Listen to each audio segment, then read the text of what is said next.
I guess the reality is most of the people that you see that are uber successful had times when they weren't, and had times when they were broke, and had times when they were starting. I mean, we talk about it enough. I was broke and in prison. There isn't any lower class refresh start than that.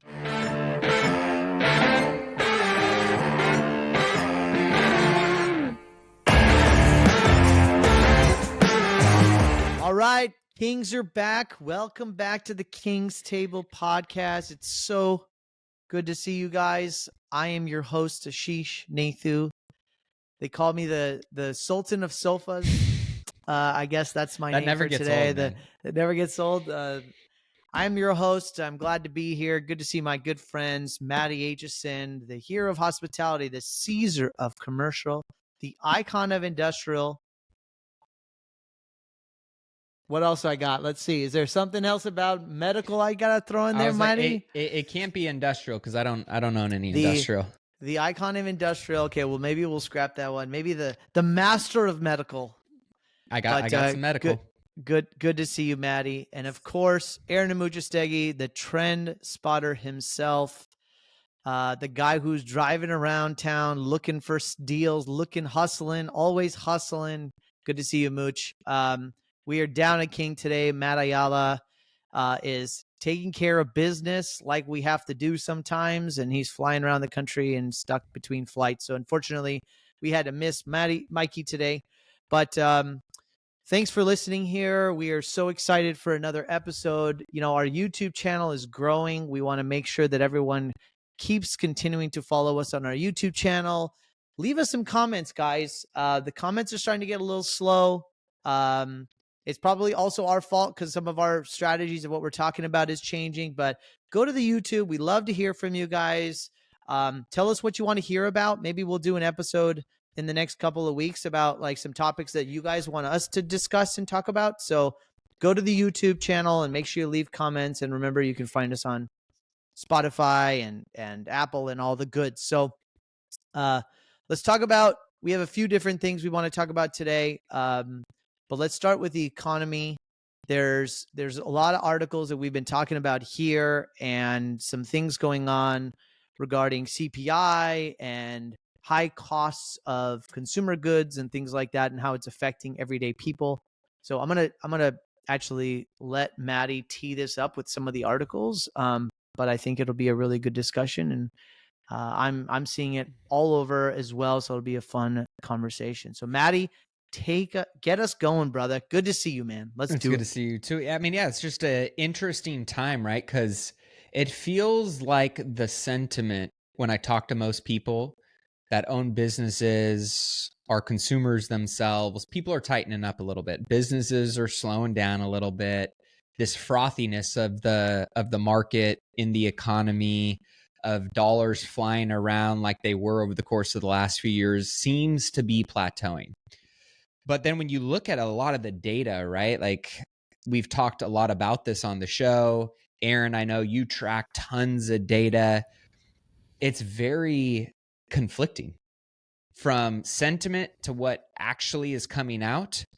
It shows that the economy is relatively healthy in a lot of ways. A lot of the things that the Fed has been doing and what they've been wanting to see trend in the direction that their policy should be moving things towards are actually reflecting that in the data.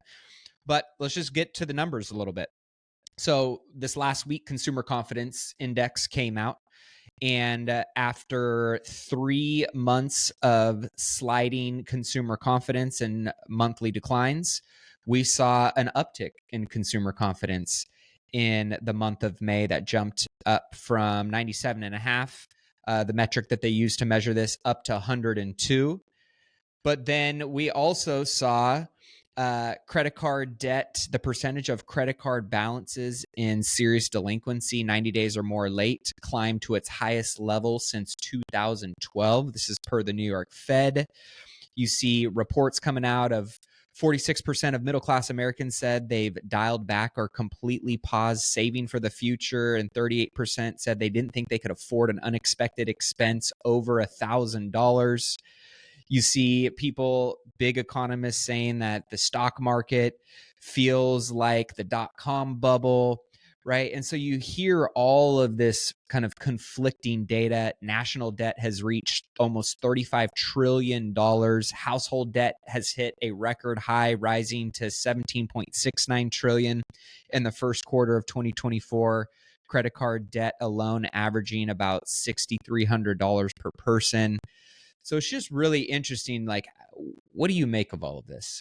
How do you sort through, all of this data and kind of create a thesis around where do you think we're heading, right? Because data, ultimately, nobody has a true crystal ball, but data is relatively the closest thing we can get to a crystal ball that shows where things are trending, or at least where we think things are trending, because a lot of the data that we're ultimately looking at is in arrears in the rear view mirror from the last 3 months. So it's lagging the economy and what's really going on.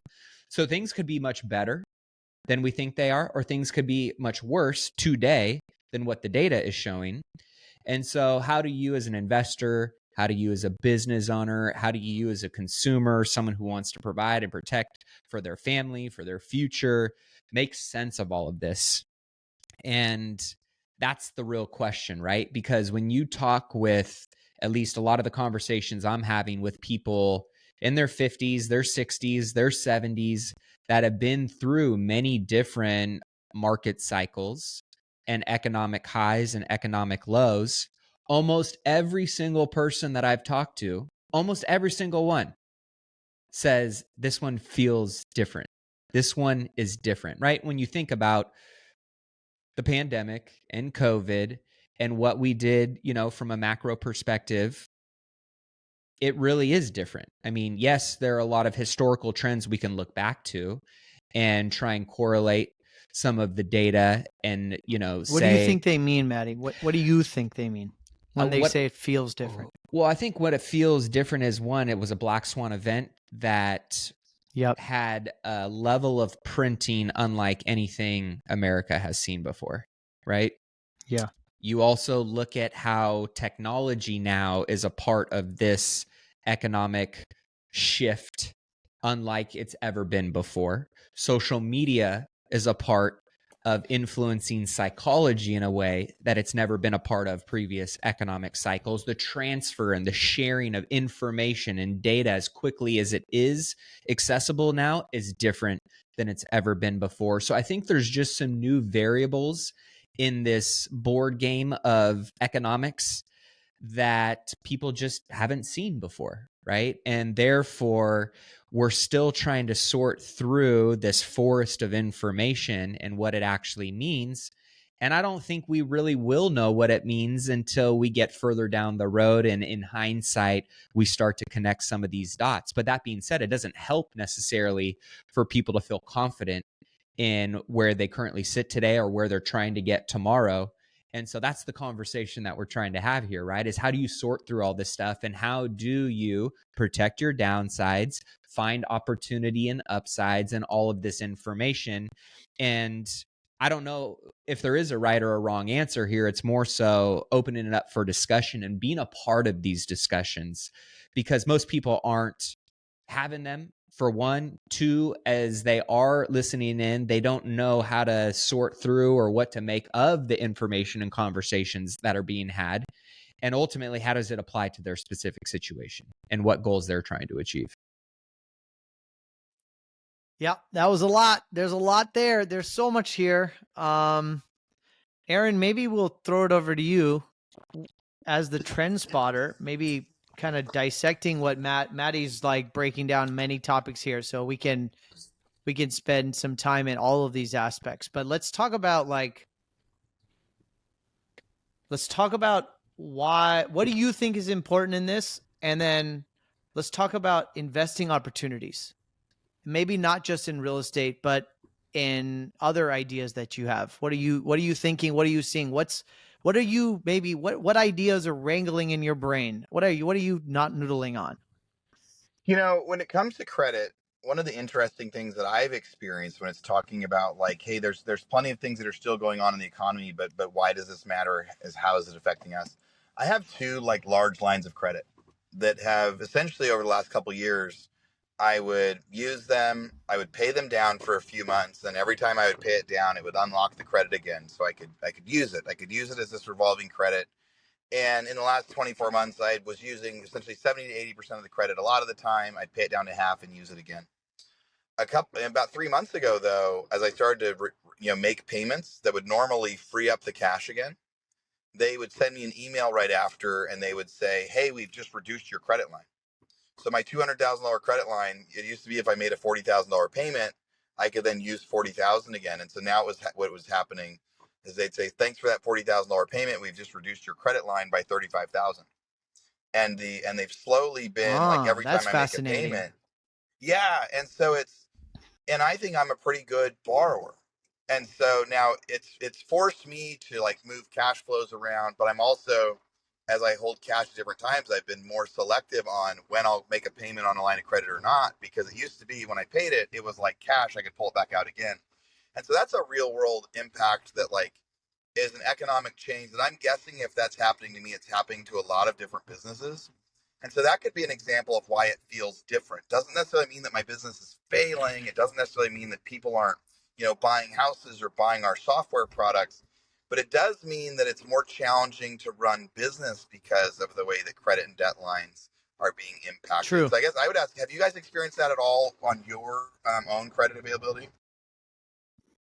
Not on our credit, but our clients' credit for sure. All of our hotel operators, our investors, meaning hotel investors across the country, if they can't have liquidity, if they can't have debt, yeah, they're just going to be more cautious. I've not heard people getting working capital lines of credit being reduced the way you are. That's really a fascinating detail. But generally speaking, I mean, Matty can speak to this. Getting real estate loans is just way more harder, way more complicated. The debt to equity ratios are harder. Working capital lines are not, sprouting up left, right, and center. So people are just, the debt markets are still really cautious on the B2B side. Yeah, Yeah, I would say. and a different factor that I've seen this week too, that I think when it comes to like employment, things like that, is I've talked to several people that graduated last year from college, right? And they have what is a good career, like a career they were looking for, and their salaries are around $50,000 a year, right? And $50,000 a year is not a really livable wage for somebody that lives in LA or someone that lives in Austin. And you have like this spree of people that are applying for jobs that are saying, no, I need to make a minimum of 150,000 a year. I need to make a minimum of $200,000 a year. Then you also have these recent grads that are getting hired at $50,000 a year. And I'm not seeing a big difference in output between the $50,000 a year and the $150,000 a year people. And so it's lending me to want to replace high earners with new graduate low earners.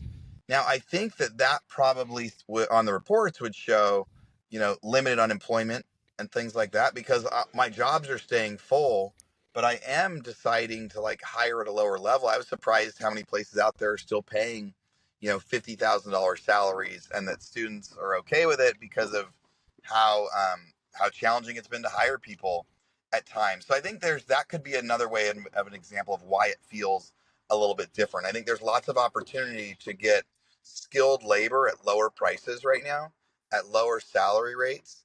And again, the statistics may say one thing with that, but the feeling is somebody's getting paid $50,000 a year instead of $100,000 a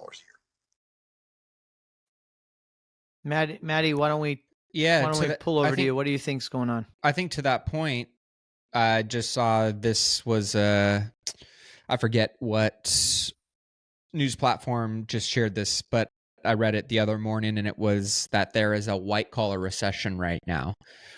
That the U.S. is in a white collar recession with new $100,000 job openings being the lowest since 2014. And it says also that data shows women are more likely to land these coveted roles, even if they are less likely to apply. I think a big portion of this right now is the fact that what Aaron is saying, there is a lot of people coming into the job market right now that have relatively good skills, unless you're a doctor, a dentist, an engineer, these really high level specialized roles. There is an oversupply of relatively healthy, qualified candidates for jobs that are more considered white collar roles than there are for the blue collar roles. And if you're a plumber, if you're an electrician, if you're somebody that's good in the trades, you can crush it right now because there's an undersupply of people wanting to go after those jobs versus an oversupply of people trying to fight for some of these more blue or white collar behind a computer, type of jobs, right? And so depending on the very specified roles and skills and, outcomes that these roles are expected to produce, if you've got way more people fighting for less of those roles, right, you can squeeze the price down of somebody saying, hey, I'm willing to take 50, 60, 70 grand a year to work remotely or to come back into an office versus somebody that's, trying to make $150,000 a year. So it is interesting to see this shift right now that we're going through. I don't necessarily know how, this ties into the overall unemployment rate being that, I think, and I can pull up the data. I think, no, I think to add to that, while you're looking up the unemployment rate, I think what we're seeing here is unemployment rate. The unemployment rate is really low. It's like historically low. If you're a big business and you're thinking like we're at the bottom, you're crazy. We're either middle or to the top, right? We're on the top side of a cycle, let's say. So common sense would tell you that people are more cautious about investing in high value white collar jobs. And it's easier to invest in low salary positions to take that risk from an investment standpoint than it is to hire up, especially after the last few years. You've already kind of invested in those higher white collar jobs. So I think we're going to see less movement at that level as people just kind of watch to see what happens. At least that's what I'm experiencing, not only in my industry, but our clients and hotel ownerships and developers. People are just kind of holding tight. We've already cleaned out the bottom and they've started to add back at the bottom. The top positions kind of remain. I also feel like, yeah, so that's kind of how I think about it. Why it's relevant is that I think people are looking for that shoe to drop, this black swan event. What does it all mean? We're still trying to figure it out, right? The Bolio brothers, who are a economist team of people that the Vistage community really studies, is that what are their names? The Bolio brothers. They have said for the last 6-7 years and through COVID that there's going to be a depression level event in 29. And for the last 20-30 years, the entire Vistage community has really followed their instructions. So I'm going to look more into that. What were their did they share reasons or catalysts for it? Yeah, so I want to look more into it, and probably we'll talk about it here in terms of their feedback. Let me see if I can find any of their reports through Vistage, but they feel like, yeah, that's their prediction in terms, not a recession, a depression, right? And so how they've done that through all of the Bullion debt brothers printing and all that. That's it. Yeah. I'll have to find, it's not like that. I think they work for an economist company, but why don't you talk about the article you were pulling up? No, I was just more so just showing, unemployment, and, unemployment still, I mean, it's still very healthy when you think about it, right? It's so healthy. The overall economy is statistically, from the data that's coming out, relatively healthy. Now, the debt is a big issue, but the dollar's still relatively strong. And you look at, kind of where retail sales were this last month. Retail sales were up. Consumer confidence is up. And so you just seeing how resilient the American consumer is. Now, I do think people are starting to tighten up a little bit. You're starting to hear more sentiment around that, like today, but the data hasn't, I think, caught up to that sentiment quite yet. It might be. So that's something that I'm going to be paying close attention to in the next couple months of reporting. But obviously, everything that happens over the course of these next few months is going to be very telling as to whether or not the Fed decides that they're going to cut rates in September or not. Last week, it was a 65% chance of a cut in September. As of yesterday, it's a 42% chance of a cut and potentially leaning more towards a pause now. Aaron's raising his hands in celebration.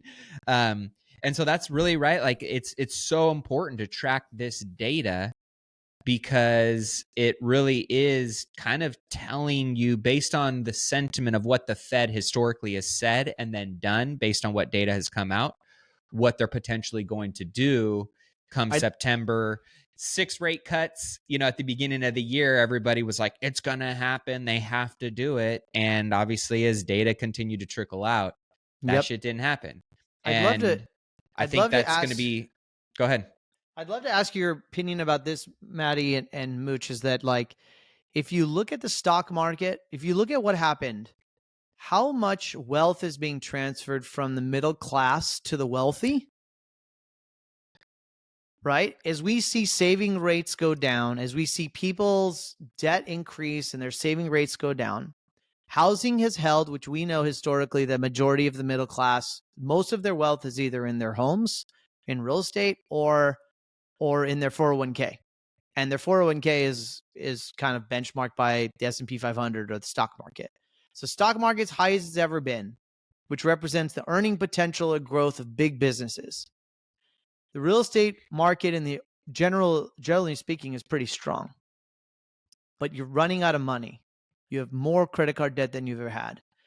There's an article I put in the chat here that everyday consumer goods, right? There was an article about like Starbucks and McDonald's. I mean, the inflationary effect at the lowest levels of the economy are outrageous. I mean, I don't know. I think we talked about it here on this podcast before, but like if you go to In-N-Out or you go to Carl's Jr. and you go to McDonald's or Starbucks and the average ticket price has gone up 30 to 50% for the lowest level of the economy, right? The lowest level of the demographic. So I think there's going to be huge shifts of wealth creation here.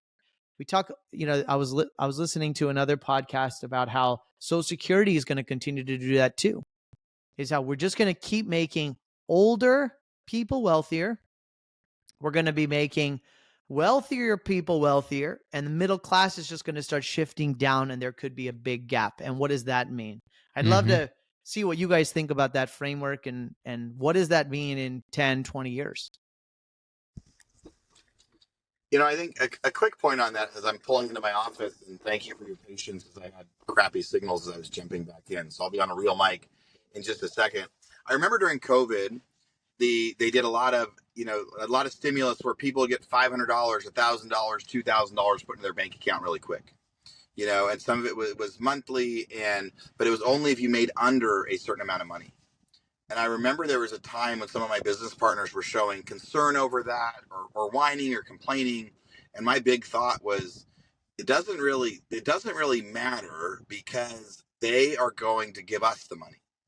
Right. So like the middle class that was getting the and I think it proved out really, really quick in COVID. Like somebody got a quick $1,500, stimulus, and they either went and bought something with it, or they bought a service, or they bought a trip, or they paid their rent with it. Right. And so it was an instant transfer. And so it looked like money that was getting, sent to lower and middle class to help them. Really, all of that got transferred to the wealthy really, really quick. And that's also what happens with credit card usage as well. So that people buying things they don't necessarily need. Well, when you're buying a service from somebody, that is most of the time going to a business, going to an upper class, raising prices and things like that. When inflation goes way up, the people that it benefits are big businesses and wealthy people because they tend to have the most assets and the most hard assets and the most real estate. So wealthy people have gold. Wealthy people have real estate. Wealthy people have multiple houses. Right. When inflation goes up, those things push up. So it does feel like the wealth transfer is happening. It's been extended partially by inflation and partially by just decision making that's been happening along the way by the lower and middle class over the last couple of years.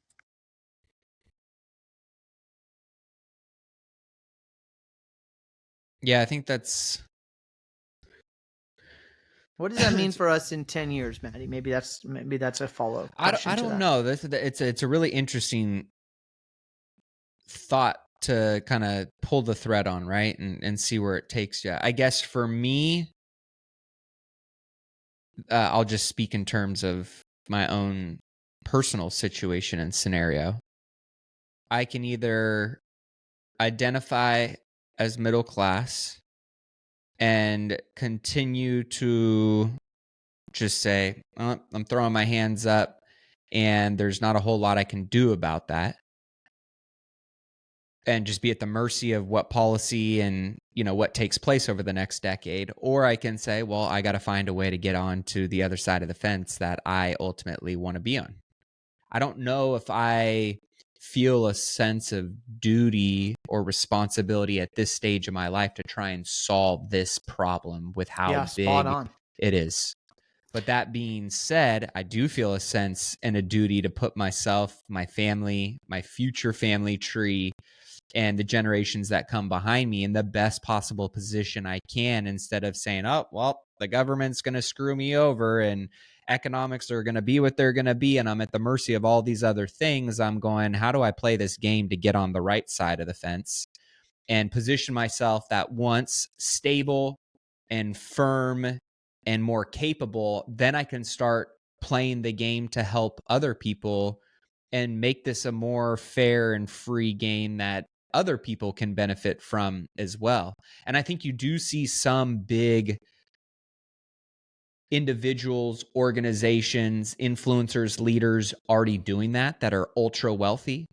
And then I also think you see, and this might go down the, you know, the conspiracy theory rabbit hole a little bit, of ultra wealthy people playing that game to push Leveraging that game. to push people down and to benefit themselves. Yeah. No, I don't think Right? that's conspiracy at all. I mean, think that's just spot truth, on. right? I mean, Yeah. but you think about some of the, you know, the globalist agendas, which are, you can read about them online. I mean, it's not like they're conspiracy or that they're hiding things. They're writing stuff on their websites.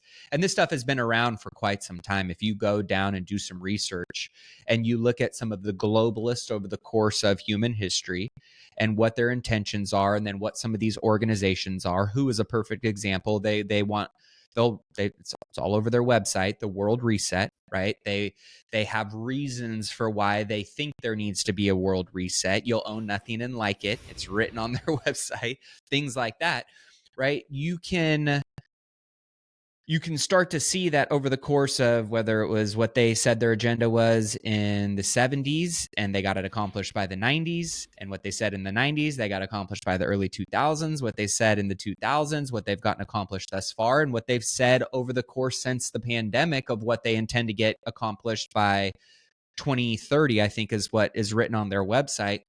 It makes you realize that, you know, it's not for your benefit. Of course. Or it may not be aligned with your goals and the vision you have for yourself, your family, and your life. And so for me, I think about, if that's the case, you know, can I fight the World Health Organization or some of these globalist agendas? No, like I can't. But what I can do is go, there's a game that we're all playing. I'm an entrepreneur. I chose to be in this space for a reason. And if I want to get ahead, here's some of the things that I need to learn how to navigate. Here's the things that I need to do in order to position myself and protect my family and my future. And if and when I do that, I also have a right, a duty, and a responsibility to try and, you know, I look at it as the barrel of monkeys, right? Those plastic figurines got one arm up and one arm down. I'm always looking to climb higher. I'm not going to lie about that. But I'm also got one arm down and I want to bring other people with me. And it's a really interesting philosophical debate, right? Of how many people can you pull up with you? What's your duty? What's our responsibility to doing those things? And it's a very interesting time right now in the world when it comes to people wanting better for themselves and for their family and their communities and the causes that they're passionate about. And, you know, how do you navigate doing that without stepping on other people in the process and pushing others down in the process? Yeah, I think just to add on that before I ask Mooch for his thoughts, is that there's always going to be a continuum that we cycle through between control and decentralization, right? Like we talk about money wise, you have the Fed versus Bitcoin, you have big business and small business, you have democracy and autocracy. We're going to just keep going, or libertarian. We're going to just keep going through these cycles. And I think we're seeing shifts, but you're right. Who cares? End of the day, you're not going to go against the world. You're not going to go against the Fed. You're not going to go against all these countries. So what's your little ecosystem you can control? But I think that if costs go up and you're not in control of costs, then you should be really looking in the mirror and figuring out what you should be changing. Fixed income, if you're in fixed income, this stuff is hard for you to navigate because your options are less. That's what we've joked about this on the podcast, about how it's harder for entrepreneurs to get loans than W-2 employees, right? So looking at that and figuring out, how can I grow my business? How can I take more market share? How can I open up offices in new locations? How can I diversify in different industries? You know, Matty's opening up his channels into multiple product categories.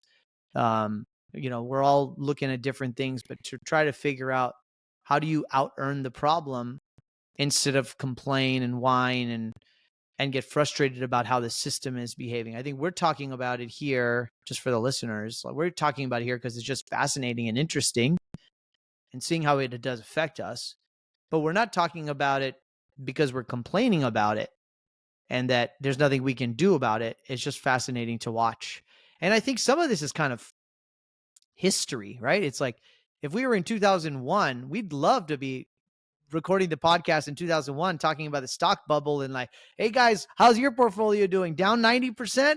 Like, but not necessarily complaining about how the world is, just what can you do about it? Mooch, what's on your mind? You know, I think I was lower and middle class for most of my life. I think that there are some people that become upper class that started that way and were born that way. But really, a lot of the upper class become the uber wealthy, become the totally, you know, if you're born upper class, then there's a much better chance you're going to become uber wealthy. I mean, the friends that I know, higher probabilities. Yeah, I know the people my friends that are uber wealthy, but they like went to like these crazy schools in London that were like, you know, that no matter what, they were going to get these jobs to be able to make the 50 million, 100 million, the $200 million a year. Like we do really, really well. And we're still small fish, because I have conversations with guys that are making 300 and 400 million bucks a year and made these crazy, you know, and so you go. So I think that what I would like to give as just that idea for anybody out there that's listening, that is asking themselves, like, where do I fit in this? Am I middle class? Am I just getting started? We have people that are like recent graduates that are just getting started in their career. We got people that are, you know, have been in their careers for a while. We got people that are older that are deciding to just change their jobs into real estate now. I guess the reality is most of the people that you see that are uber successful had times when they weren't, and had times when they were broke, and had times when they were starting. I mean, you know, we talk about it enough. I was broke and in prison. There isn't any lower class refresh start than that. And what I was able to get from that when I got out was then I went to college. And after that, it was all self-made stuff. I had the support of my parents, but it was college student loans. And if a guy like me can get out of prison and get student loans and start going back to college and can turn it into this, then anybody can. But all of our journeys are different. And but just know, like, don't stay down. If you're middle class, you're lower class, you feel like the system isn't working, don't stay down. I think we should jump to a topic that I think is pretty cool. I don't know if you guys saw the article that came out. It says Harvard won't take an official stance on controversial issues under a new policy. Did you guys see that when I sent it through our chat this week? Yeah. Go. I think it's important because it says, so the article says, and I'll share my screen too as I pull this up. But I thought it was actually just great. It says Harvard won't take official stance on controversial issues under the new policy. No more official statements about public matters that do not directly affect the university. Harvard University will no longer take sides on controversial public issues under an institutional policy. It came in response to criticism of the university's handling of anti-Semitism, its initial response to the October 7 Hamas attack on Israel, and his decision to fly a flag on campus in support of Ukraine during the conflict with Russia. Lots of stuff to unpack there. But I think here's what I think is great about this. We had this come up with businesses earlier in the year, with businesses that like got too involved in making a stance on loving Trump or hating Trump and being woke or anti-woke. Yep. And really the way it came up like a couple months ago was, should these CEOs actually get fired? Do they have a right to share their opinions when a CEO can share their opinions and it'll actually affect the stock? Right. Yep, we talked about that and I think weeks ago. Yeah, I think we talked about like, if you're super rich and you're super wealthy and you're self-made, you have a right to say whatever you want. And if your business fails because of it, then that's on you. Or if your business does great because of it, that's on you. Don't get me wrong. Most of the reason businesses make a stance is they think it's going to help their business. Not very many of them are because they're being altruistic. But I think, you know what I mean? I think the people that decided to do, woke or anti-woke, whichever side you're on, businesses have gone all in on it. But most of the reason they did it, or during, the thing that I don't remember what the Bud Light thing was, but I remember it was bad. Like they did a policy, and like Disney, all these people, stuff like that has hurt businesses. I don't think businesses and or universities should be taking public stances on that. And I think universities, it's even more important. I think at universities, it's even more important that they don't take stances on politics. Some people might disagree. You guys might disagree with me on that. Because in one sense, if we see something horrible happening that we think is horrible, shouldn't we speak out? Yes, right? Or no? Yes or no? I don't know what the answer is. But we also don't have all the information. We don't really know what's causing it. And I was just, when I saw this, I was clapping. I was thinking, great. I would love it if universities stopped making opinions about things that they really don't know. Because we even shared a couple weeks ago, too, when there was the videos at some of the riots, at some of the protests, and people are yelling back and forth, and they're asking the protesters, do you know what you're protesting? Do you know what the topic is? And nobody could even answer it. And that sort of BS starts and happens because a company or a university or a crowd of people make this joint statement that everybody jumps on. So, Matty, what do you think about it? I 100% agree with you. I think when it's very dangerous in these types of scenarios, especially when you are an organization that provides education, resources to a very large and broad perspective of subscribers, right? Because at the end of the day, they're all paying a significant amount of money to not get your political opinions, to get qualified skills and education. And so I look at, when you see a lot of companies and brands making cultural, political, and biased statements when really they should be operating in an unbiased capacity, it ultimately has shown time and time again that it bites them in the butt, right? And it's led to more damage and emboldened more people to do things that, no matter what side they're standing on, creates conflict and divide. And I'm with you on that one. I don't think that, especially in our education system, there should be sides chosen on such polarizing topics when we've got as much attention and gasoline, flying around these fires. So I'm 100% on the same page with you on that one. What do you think, Ash? I think it's about time. I think I don't know how we got into this cycle where everyone thought their opinion mattered about things that were not their product and service. Like we got into this place. Maybe it was social media. Maybe it was like the attention economy. I don't know, but I don't go to Apple to figure out what their opinion is about Ukraine before I buy an iPhone. Right? Or like, I don't go figure out what does Microsoft or Amazon think about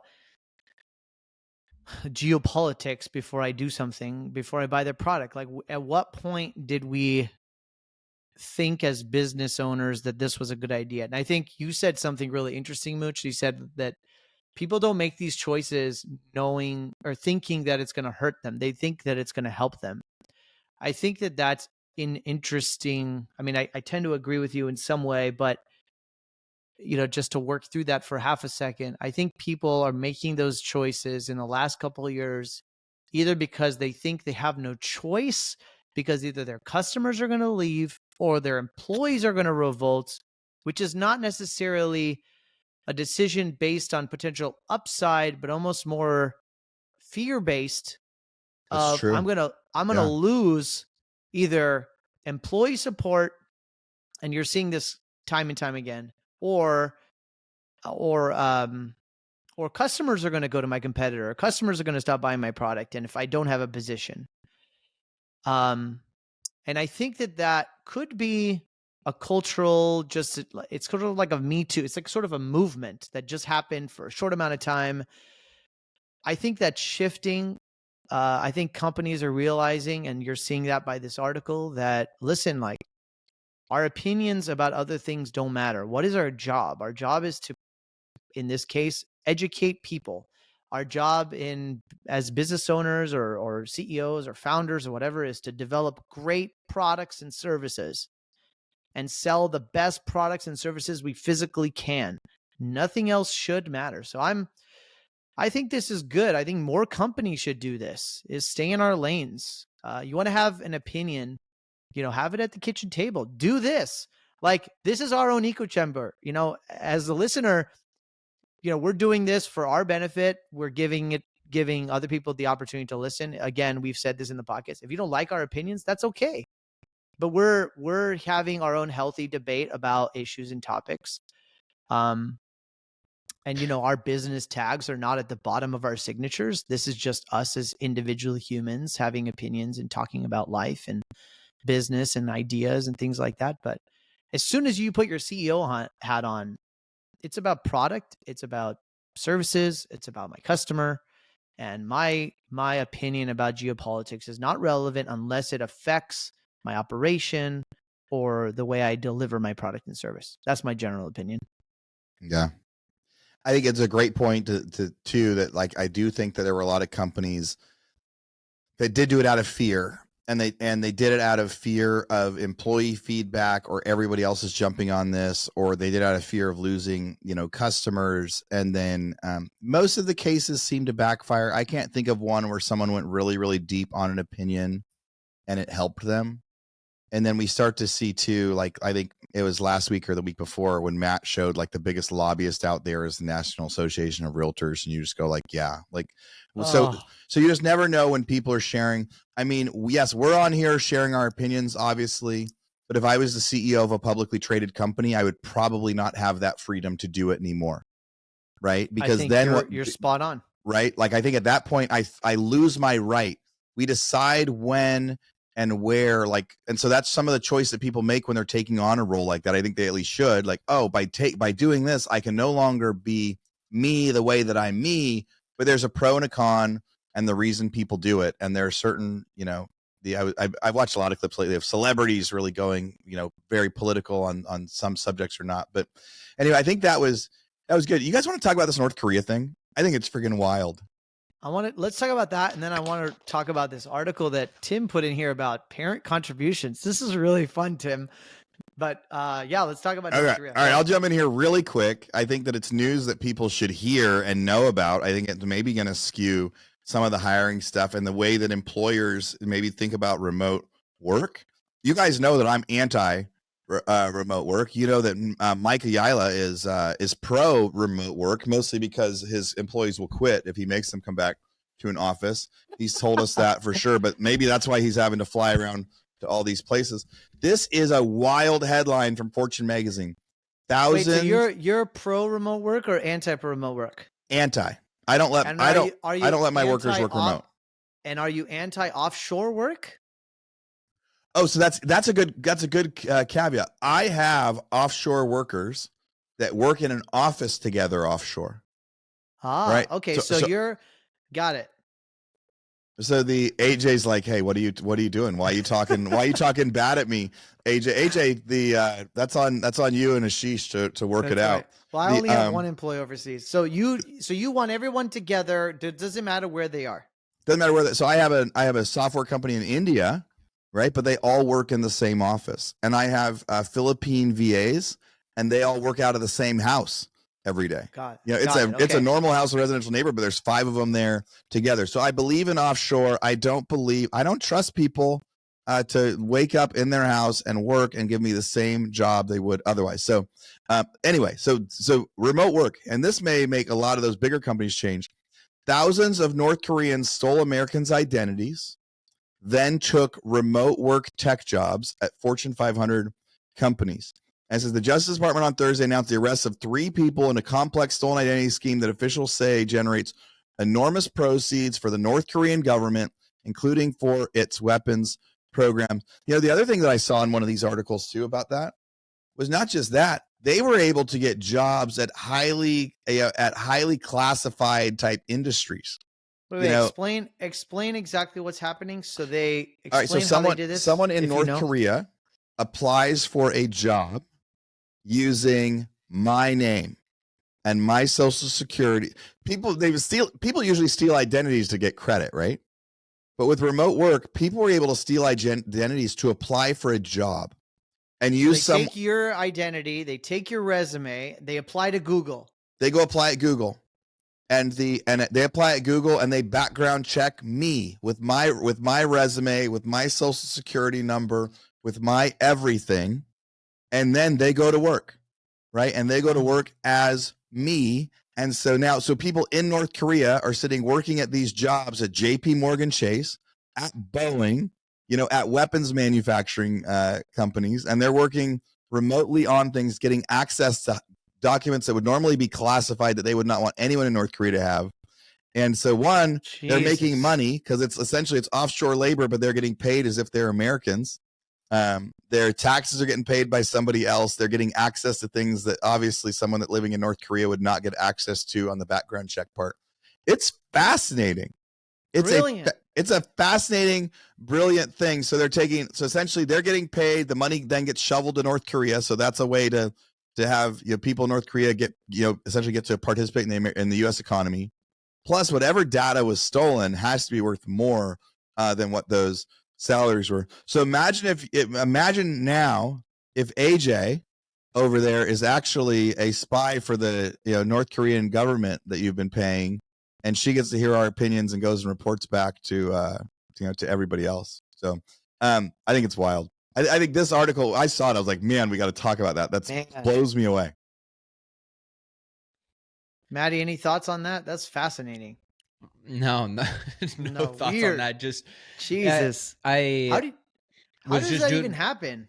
Well, I was reading an article the other day just on how large the scammer industry has grown year over year over year over year, especially with social media. I don't know about you guys, but I probably get a dozen or so text messages a week of somebody trying to bait you into doing something, right? And then, somebody's trying to log into your Facebook account. Don't worry, we just sent, Facebook, we just sent you a reset link for your password. Click on, and we are aware of this kind of stuff. But when you think about the average person, or unfortunately a lot of elderly people that are going, oh, somebody's trying to log into my Wells Fargo, it's a fraud scam alert, oh my gosh, I need to go and reset my password. And the emails that they're sending you look identical to what a password reset email would look like. You click on that link, you go and put in your password, and now all of a sudden they got access to your bank account. Absolutely. It's become a multi-billion dollar industry. That's just on the financial and monetary side. Going back to what Aaron said, you think about the data, you think about one of my buddies, he's a clearance for ex-special ops in the Marines, just an elite badass, but he's an IT guy as well, elite IT guy. He goes, you would be shocked at how many people try and hack the California grid every day. it would the average person, it would make your skin crawl. It would make you cringe. It would make you so scared to know how many people are trying to attack our elite infrastructure every single day. And all it takes is for X, Y, or Z to go completely black and off grid for complete and total chaos to ensue. So when you think about like how important technology is to protect us, but also how dangerous it is for protecting us and at risk when you've got Russia and China and these individuals trying to hack in and take advantage of it. This is just an example of, I would say a very small threat to Americans and, somebody trying to steal your identity and get a job and maybe make some extra money and maybe send some trade secrets back.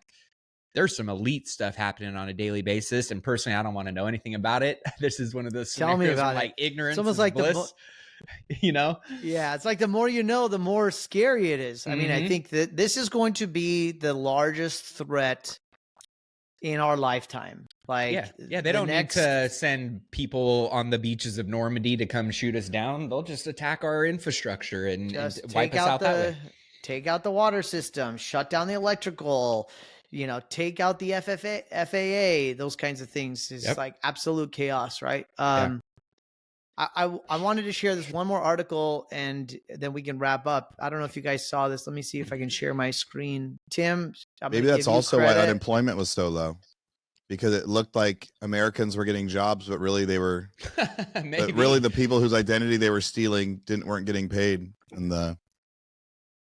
I want to show this article. It kind of goes back to what we were talking about earlier. This is so fascinating that parents contribute 2 times more to their adult children monthly than their own retirement accounts. Look at this. 47% of parents with grown children provide them some sort of financial support.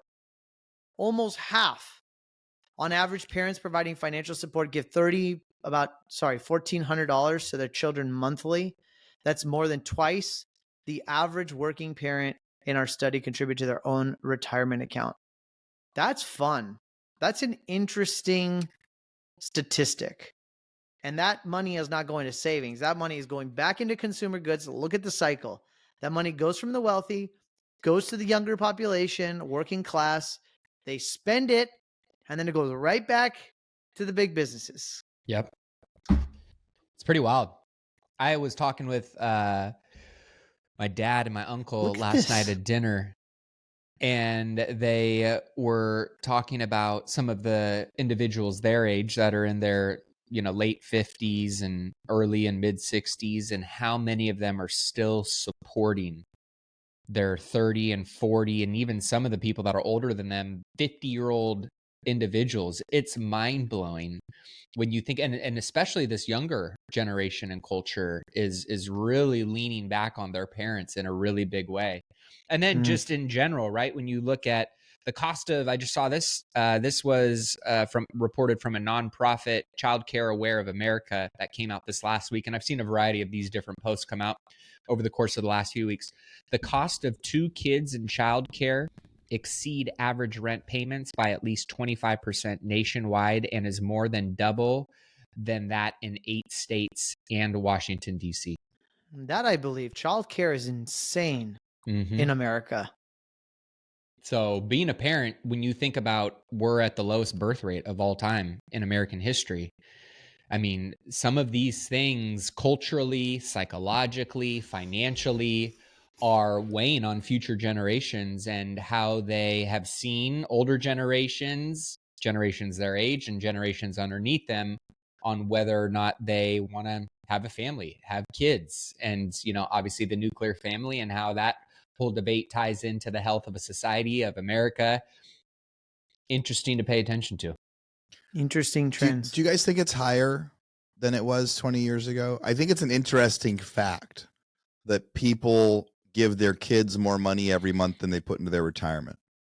That's wild. But part of me thinks that that's probably been happening for a long time. Like, I think that's a weird phenomenon. I think it's a really interesting statistic. But when I think back to the, I don't know. I know people I have friends that 20 years ago, their parents were paying their rent when they were in their 20s, you know, out after school, after college. It's definitely happening now. So is it happening more now, or is it just really stating like the problem of American society in general that's been like that is people don't contribute to their retirement, people don't contribute to savings, they just spend their money as they go, and when the kids are like, hey, can I have $1,000 this month, that's more like they treat that more like an expense. I kind of don't think it's new, I guess, is my thing. I might be totally wrong, and if you guys think I'm totally wrong, tell me. But again, I think it's a bad habit, but I think it's probably been like that for a while. Fascinating. Yeah, I don't know. The article doesn't say anything. I assume it's gone up quite a bit, but I don't have the data to prove that. Yeah. Same. My intuition says it's become more prevalent. I'm sure it's always been around and it's been something that's been present, but I would assume to agree with Ash on that one and say that my guess would be that it's trended upwards. I think that the sentiment, and again, I think I'm guessing on this, is I think the sentiment today versus the sentiment of 20 years ago is that the feeling that you raise a child, you get them through high school, either you educate them or you don't, and then they leave the nest. That sentiment was more aggressive 20 years ago than it is today. Now, like, I think the culture is different where people are not as assertive about like get 18 and get out. Yeah, they're coddled a lot more. They're coddled a lot more. They're more sensitive. I mean, there was a transitionary culture of millennialism. Like, what? How do we deal with millennials? Now, Gen X, Gen Z is like a whole nother level of that. Forget about millennials. They're easy. So, yeah, I think I would say if we looked at 20 years ago, I'd say it's either half or more than half less than what we're talking about here. Yeah. But who knows? It's really interesting. There's definitely is a trend of more of that. There's, you know, and maybe next week we'll talk more about there's so many trends of the hustle economy too, where, you know, money gets exchanged. That's right too. You know, where money gets exchanged back and forth for all sorts of different things. And there's industries and jobs around now that weren't even around before, you know, so that in one sense is like easy money or not. So it's really good stuff today, guys. Good stuff today. You know, I hope our listeners liked it. We tried to get right into the juice today, and you guys, thank you for being patient as I was driving into town to get better internet, because we were committing to get a show out today to be able to talk to everybody, keep the conversations going. And it was less about us getting to catch up and more about some of the current events I think people want to hear. So listeners, if we did better or we did worse today, tell us. If you want to hear more about the stuff that's keeping us up at night, let us know. If you want to hear more about the news, you know, let us know. But the biggest reason we do this is so that I can see my buddies Matty and Mikey and Ashish every week.